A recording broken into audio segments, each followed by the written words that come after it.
By now, you've probably heard my magic wand story. It's a brand that's been part of my personal journey for more than 20 years. But no matter how many times I sing Magic Wand's praises, I'll never be able to fully capture the story of this incredible brand. Well, now journalist and author Kate Sloan just completed a limited audio series documenting the history and impact that Magic Wand has created over the last 56 years. It's called Making Magic. And the series chronicles Magic Wand's incredible brand story through interviews with nearly 40 experts, performers, business owners, educators, and fans. So I got a sneak preview of this series, and what I loved is that Kate weaves together snippets from all their interviews into this amazing story arc. She covers Magic Wand's journey from appliance store massager to its legendary influence on culture and sexual independence, and it's all just fascinating.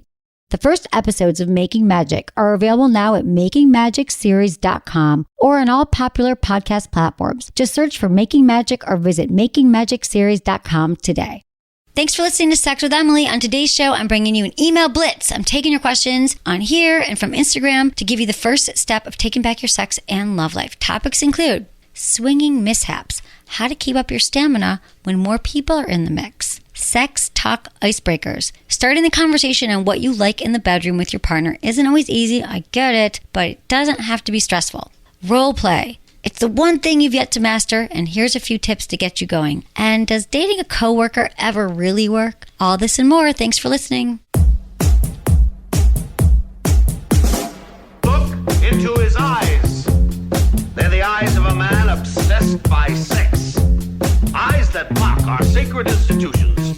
Bedroom eyes, they call them in a bygone day. Hey, Emily, you got a boyfriend? Because my man E here, he just got his heart broken. He thinks you're kind of cute. A girl's got to have her standards. Oh, my. Do women know about shrinkage? Isn't it common knowledge? What do you mean, like laundry? It shrinks? Can we not talk about sex so much? Are you kidding me? Oh my God, it feels so good. Being bad feels pretty good. But you know, Emily's not the kind of girl you just play with.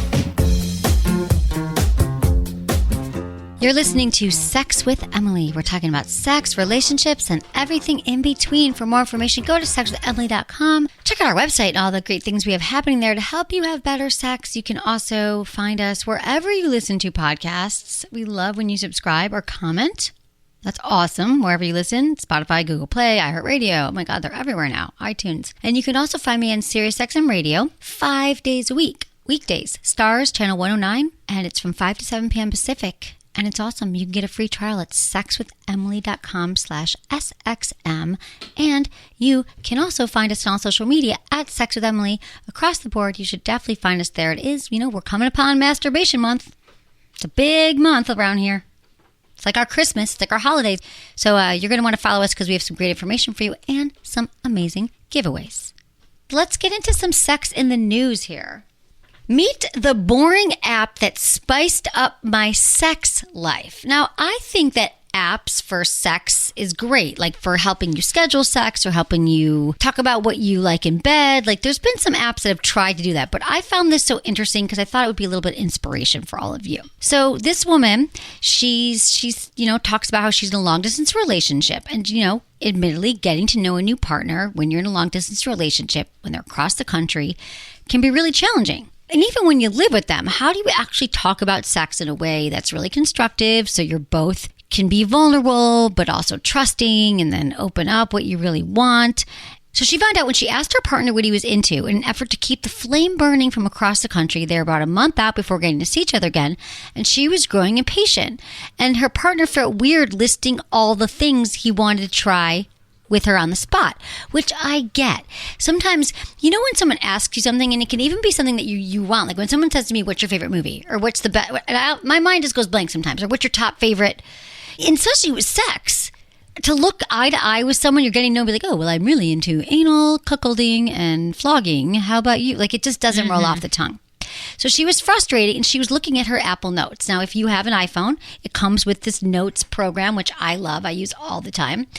And recently they updated it and they made it collaborative, which I saw that update. I'm like, that's pretty cool because I have all these crazy notes on here I always want to send you guys. I'm like, you'll never understand this.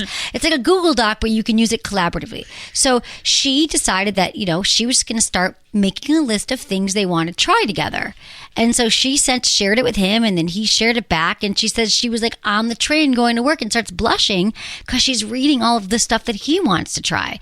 And so it kind of became like this working document where they were kind of writing their own erotic roadmap to pleasure for when they saw each other again. And I thought, this is so creative and it's so interesting. And it was like, they already were having great sex, she says, but it was decorating it with different toppings. Having if only a few days together at a time for a while, it helped make each time different and memorable. So much that, what she said, we'd like to think of our sex life like Friends episodes. This is where we're at. Let's use our imagination.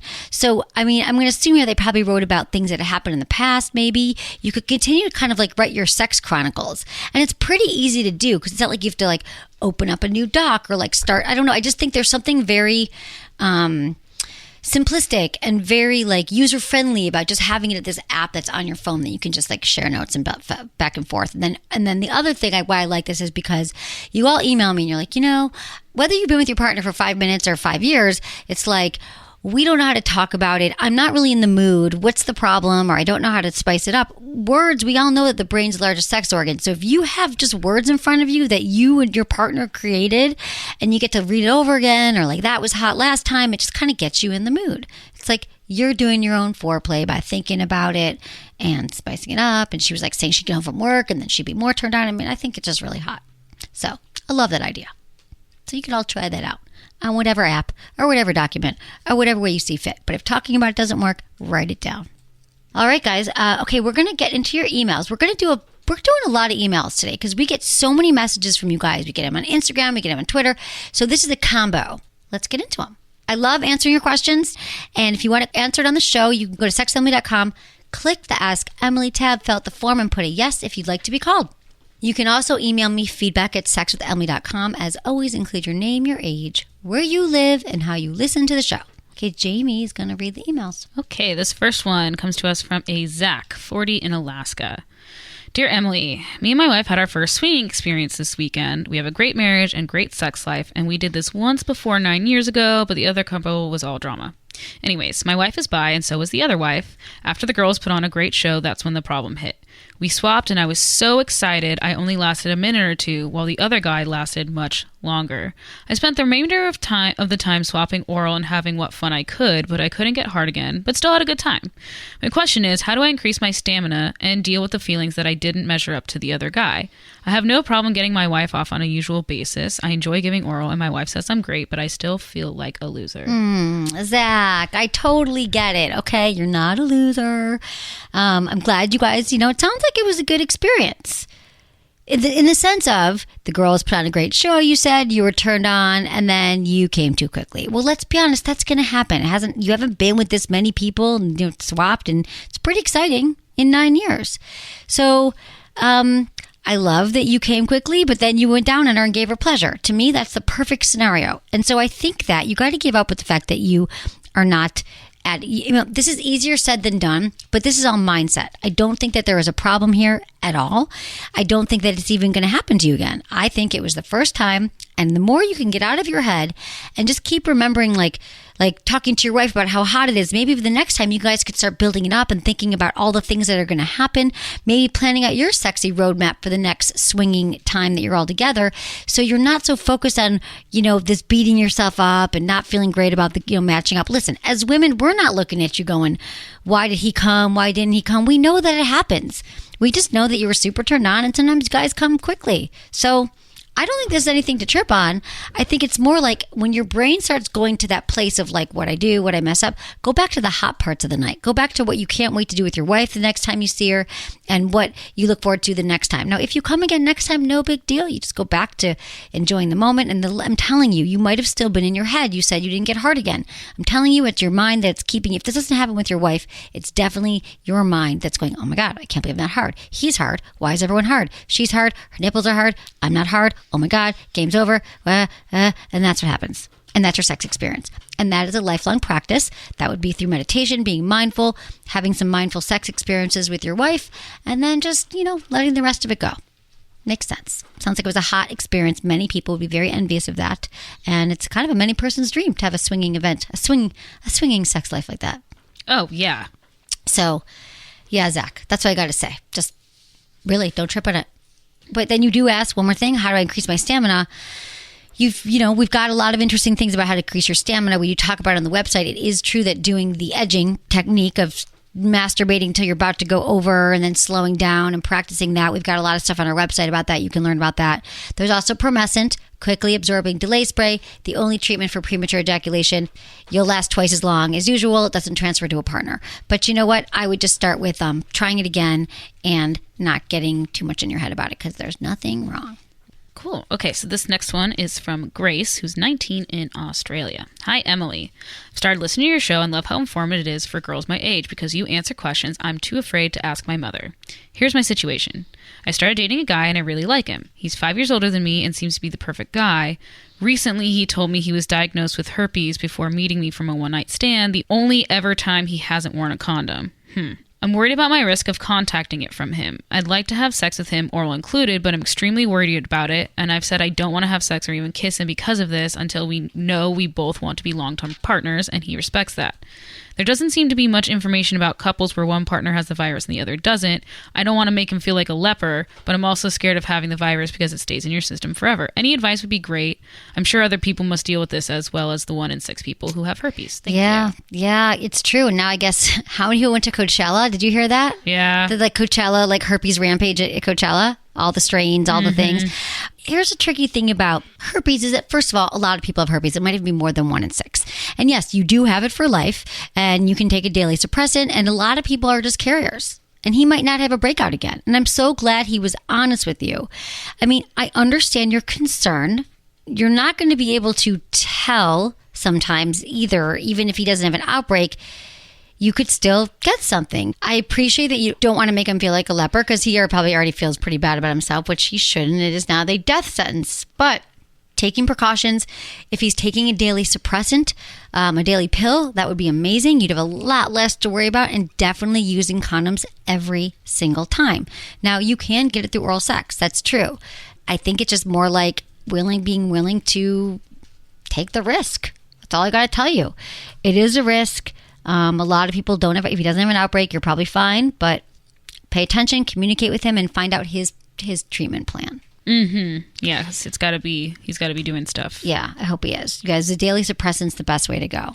Just take a pill every day and it's not going to happen. So yeah, your risk is there. Your risk is there. Just like all of our risk is there. Even people who don't know they have it and we have sex with them without condoms, like a lot of us do. Even though we always should use condoms, we don't. And it's just really, I don't even want to say the luck of the draw. It's just, you just don't know. You really don't know. And you don't, sometimes people get it and they don't know where they got it from. So just be safe and go slow. See if this is your guy. Use condoms. Find out his plan. A lot of us have the cold sores, okay? So we might have HSV1 that could be, I would not worry about the kissing. So don't trip on that. All right, this one comes to us from PJ, who's 38 and did not provide a location. Hi, Emily. I've been married for almost 10 years, and my wife and I are finally trying to open up communication about sex. What are some good icebreakers to make it less awkward and get the conversation started when we're just hanging out? I know we both want to talk about it, but neither of us know where to start. Thank you. Hey, PJ. Thanks for your email. Okay. I love this. 10 years in and you're ready to talk about it. Okay, so here's my best icebreakers. Well, the best thing is that you both want to talk about it. So to make it less awkward is to say, like, plan it together and say, I'm excited that we both want to talk about sex. When we go on our date Saturday night, maybe you guys are going to a dinner, like just the two of you, or maybe it's just a night at home. And remember, you want to make sure that you're relaxed, that you're not in a stressful, situation. Maybe the kids are gone if they're around, if you have kids. And we like to say, avoid halt, being hungry, angry, lonely, or tired. As long as none of those things are happening and you're chill, you can just say, this will be your night. I'm excited to talk to you about our sex life. So let's start with, this is a great place to start. Are there any things that you've been wanting to try that turn you on? Let me know, and I'm going to tell you 3 things I want to try. You could, start with a bucket list where you each write down 3 things, and then you swap that list. You could also write down your 3 most memorable times having sex together and why, and then swap that list, or just tell each other. Because couples sometimes want to spice it up, but they're not really sure where to start. So even just saying, I think it's so important that we prioritize our sex life, we prioritize our pleasure, and let's just agree that we're gonna ask a lot of questions here. We're not gonna judge each other. We're not gonna shame each other. We're not gonna blame each other, and we're gonna be really open about exploring. And so, I think the icebreaker is really just saying, like, Saturday nights we're gonna be talking about our sex life night. We're prioritizing our pleasure, and some other things could be, if you need some tools outside of you, there's like a great yes, no, maybe list on our website. You could look at that together and say, oh, okay, well, what are we into? Flogging or spanking, and you could be like, yes, no, maybe. And if you guys both say yes on things, you could figure out that way.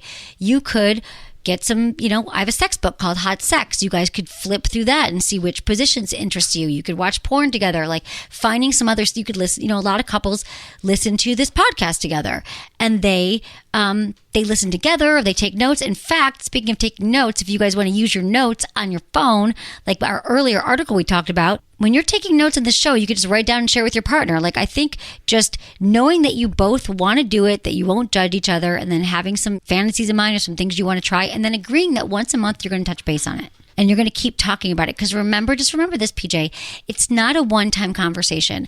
And expect it to be a little awkward and uncomfortable, but I think ultimately just know it's going to be like the most important thing that will drive your sex life forward. So you got to do it, even if it's uncomfortable. And I promise you it gets easier and hotter and sexier over time. So don't trip on that part, PJ. You're doing the right thing. I love to hear that. I just like how he calls it icebreakers, because that's really what it is. It really is an icebreaker. I always think it's timing, tone, location. You make sure it's the right time. You're not like, oh my God, we got to talk about his sex life. And you're not like rushing off to do something or stressed out about anything. Yeah, like not something you just slip in quick. Like, hey, by the No way, pun this on intended. our sex life. Yeah, exactly. Don't just slip it in. Just the tip. Okay. This one comes to us from Holly, who's 38 in Ohio. Dear Emily, my husband and I have been together 19 years, married 12. We're going on a week-long vacation, just the two of us, and I'm wanting to spice it up a little bit while we're away. Nothing's off limits. We have a great sex life. We practice mutual masturbation, sex toys, sex swing, etc.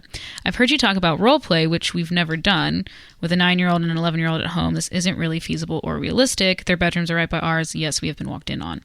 I wouldn't even know where to begin with the role play. We live in a small town. Everyone knows everybody, so we don't think outside the box. Another thing I haven't done is a strip tease, which is also an option, but I have no idea where to begin with this except for picking a song. I don't view myself as a sexy person, so I think this would be why I've never tried it. Or it could be because I get embarrassed just thinking about doing this. Any new or exciting ideas are welcome. Love the podcast. It definitely gets me through my workday. Awesome. Hey, Holly. I'm glad you found the show. Okay, this is another great example. You guys have been together for 19 years, married for 12, and I love that you're going away on vacation, just the two of you. So yes, great time to spice it up. And it sounds like you've done so many fun things together already. So, okay, role play. I know we've talked about that a lot on the show, and it seems like people are pretty interested in role play. So let me give you a few tips about that. First kind of talking to him and say, I think to role play would be fun. And you can let him know, like the sexy stranger thing. If you're going to a different town or you're going on vacation, it doesn't matter if anyone knows you in the town. So you could do the thing where you show up ahead of time, or he shows up and you meet each other at the bar or the restaurant for the first time, even though you know where you're going. And you guys could both play like your alter ego. Like, who would you want to be? What would your name be? If you were in that persona, what would turn you on? How would you dress? And same with him, he can think about that too. So when you introduce each other, like you just make up your stories, and it can be kind of hot because it brings back those early butterflies of when you first met. And it's amazing. It sounds like it's kind of silly. And yes, you might laugh at first and be like, this is my husband of 20 years. But if you can kind of let that part pass, you realize that your brain, it's our imagination. It's creativity. You're sitting with him creating a scenario. You could also do the sexy stranger. You could, like, if you guys have a movie you're into or a series you're into, a TV show, you can kind of be like, take characters from that and pretend that you are those people. You could read some erotica and get some ideas around some things that you guys could try together. Don't worry that it's going to be awkward. As far as striptease, here's the thing. You want to just I love that you have the song. That's amazing. And I would practice. Maybe one day when you're home, play that song in the mirror. It's really no different than how you're going to dance in a club or something, but you want to just slow it down, and it's a little more sensual. So you're slowing your moves down, you're feeling yourself, you're looking in the mirror. I promise he's going to love it other way. He probably loves, like a lot of men loves, watching you naked and watching you undress and move around.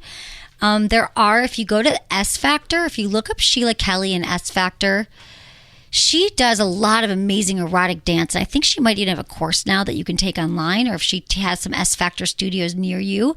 It is amazing. I learned how to kind of move sexy and do strip teases from there, and because it's more about women being in their body. It's more about slowing down and moving your S curves of your body, your butt, your pelvic floor, and just kind of moving all around. So also, Jamie mentioned We're the Millers is a movie where Jennifer Aniston gives a pretty good example of it, which I haven't seen it. So that's another one. Or just look up strip teases online or Google again Sheila Kelly. I think she's got a lot. And also practice in the mirror. Those are my best tips for you. You got this, girl. I love all this. I love all this vacation sex making it hot. That's how it should be. I know. I just love how she's like, yeah, we already do all this other stuff, but we want to do more. Yeah, she's like, we have a sex swing. We have toys. We mutually masturbate, Emily. We've done it. Good. Next level. And you have to let me know how the vacation goes. Okay, Holly? Can't wait to hear. I know. Detailed. Details. Okay, this next one comes to us from Issa, 24, in New York. Hi, Emily. I've been listening to your podcast for a couple of months now, and I think it's amazing what you're doing. I got pregnant with my first child at 22, and a year later I got pregnant with my second child. My husband and I are still having sex, but it's so hard to have sex with two babies and also not sleeping. We've tried planning sex for when the kids are sleeping, but it isn't working for us. When they're sleeping, my husband and I are too tired to even think, so we also sleep. Date night should be a thing for us, but it's not because my husband works 2 jobs. I need help. How can you have sex while having 2 babies and a husband that works day and night? Issa, just know that this is not easy. Just know that you're 22 years old, you have 2 kids, your husband's working 2 jobs, you're home with them, and you're exhausted. And I really would just like to send this PSA to the world. Please understand that having kids and 2 kids, 3 kids, any kids is going to affect your sex life. It just is. And it's just going to be temporary. And just knowing that you're not alone, that this is what's going to happen. No one's ever sent me an email and said, oh my God, our sex life's so amazing. We just had kids and we can't keep our hands off each other. No, it doesn't happen. So just going a little easy on yourself and understanding that this is just a phase that you're in right now. I get that scheduling sex doesn't happen, but you could try doing it at a different time. You could try setting your alarm 10 minutes earlier in the morning, or like staying up a little bit later, but I totally understand that you're exhausted. I get it. You could also try shower sex. You both got to shower every day. Having sex in the shower can be hot. You can bring some toys in. You can play together. You could also get a babysitter for just a couple hours and have your date night. I cannot stress this enough, that couples with young kids feel like they're just terrible parents and they can't get away if they leave the kids before the kids are 1 year old. No, the kids are going to be fine. It makes you a better parent, a better wife, a better mom, a better human, if you get that time with your partner. Like, it's essential. So even if you get a babysitter and you commit to doing it like twice a month, just twice a month can make a huge difference in the connection that you feel. And just remember, again, I'm going to say it again, go easy on yourself. Intimacy doesn't have to just mean sex. It can be cuddling at night for an extra 5 minutes, or rubbing each other's backs, or doing something that makes you both feel super connected is really important. Yeah. Okay, this next one. I was also exhausted just thinking about her situation. Right? So I get it. I mean, it's a lot. It's a lot. Okay, this next one comes to us from Jamie, not me, 30 in Canada. Dear Emily, everyone says mixing work and dating/casual hookups is a bad idea. However, I've known this guy for years. Never close friends, but enough to keep in touch over the years. I was hired to his company, moved away from my support system for my career, and he was all I had. Over time, we became incredibly close. We're even mistaken for a couple. Long story short, we developed an intimate relationship. He recently has been hot and cold towards me. A question is it ever possible to have a successful relationship with a coworker? If so, how? Hey, Jamie. Okay, here's the thing. Everything is possible. I mean, of course, yes, people have fallen in love at work and they've been together for many, many years. But it's tricky. Like, we just have to know that you're working together. Unless you're ready to quit your job, just know that eventually you're going to maybe you would break up, and that things are going to be awkward. So I feel like you just have to talk to him sooner than later. I mean, I wish we could all just practice this, just being really honest and saying things, we work together. So I think it's even more important to be honest. Use it in the I statements. Like, I've been feeling lately that things have been a little hot and cold. That's been my interpretation. Is there anything going on with you? just tell them, like, things seem like they're a little bit off. And the more you guys can develop a really healthy communication around this, like really like to the point where it's like, what would we do if this didn't work? And can we both agree that we're going to be cool? Like we're going to keep our jobs and we're not going to make this, you have a choice to avoid drama or not. And I think it's the couples that have drama and that have all this trouble at work when they date someone with a coworker, when they haven't decided that they're going to be adult about it, but no matter what happens. And so I think the more you can be honest with him, it sounds like you guys got very close and you were intimate, maybe he's being hot and cold about something else. We have no idea, but we create stories around things that are not true, which is why you need to talk to him sooner than later. All right, guys, we're taking a quick break, but not to worry. When we come back, more of your emails.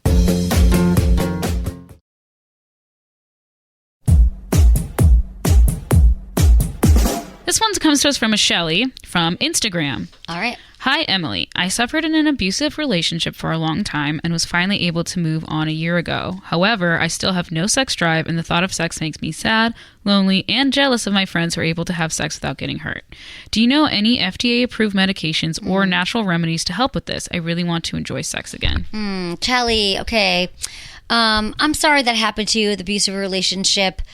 I feel like if you were in an abusive relationship, that the very first thing you have to do is get into therapy.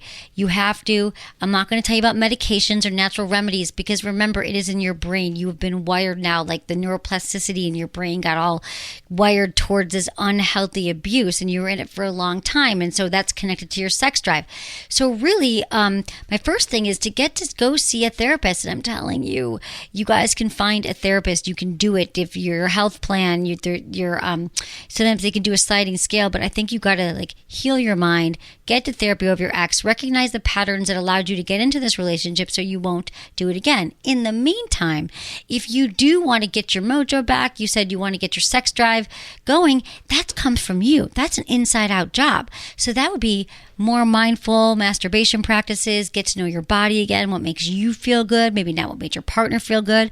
I think a lot of us, including myself, used to kind of fall into that role about pleasing my partner and what he wanted, but my needs came last. So no, I would say practice masturbating. There's also some great CBD stuff that you can work with. Carezza has an in-the-moment spray, which is awesome, that you can it helps people get in the mood for sex. It can help you curb anxiety and get into your body more.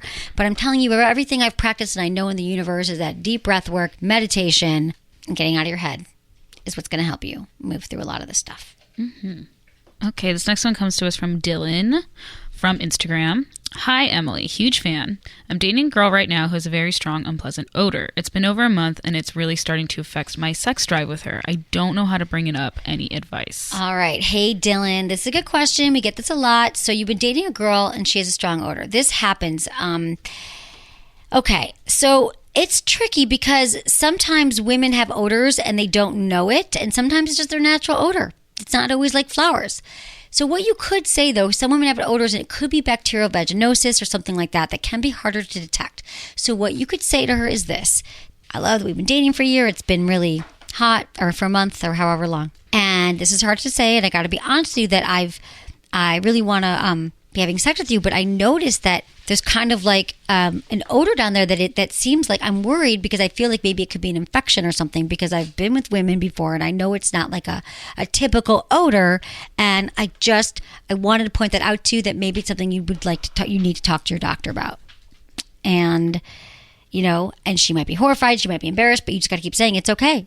I support you. It's cool. I get it. I listened to a show, Sex with Emily. She told me, I get asked this question all the time, and it's really tricky. So just being loving, saying, I just want to let you know because I'm worried about your health. I still think you're awesome.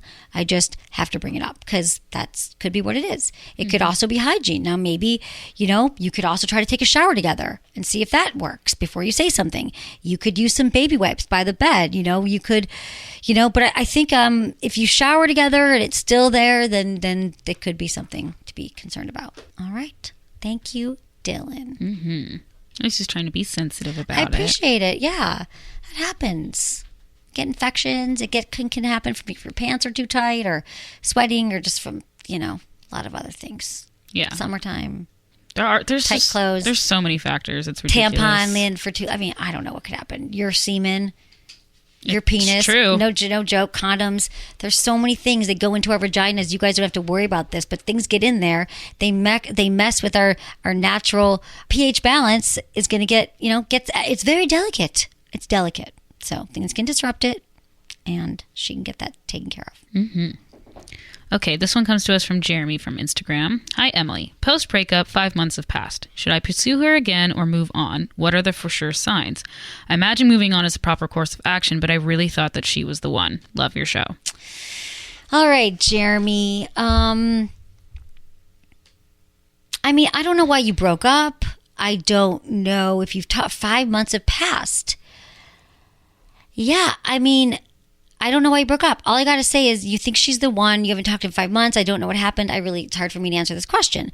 But I think if you still think she's why were you taking a break? Did you say I'm really into you and you let me know in a few months if you're into me too? So if you have not moved on yet, you have two choices. You completely block her from everything and you decide you're going to move on, which is not easy to do. Or yes, if you haven't talked to her in 5 months, you can circle back and say, I've done a lot of thinking. Here's what I know. I know we broke up because of blank, but this is what I've worked on, and I really think we should give it another shot. Because to be honest, we all miss our exes. That's just the nature of having an ex. You're going to miss them, even the really shitty ones. You will miss them because we have this what's it called? The euphoria, post-break.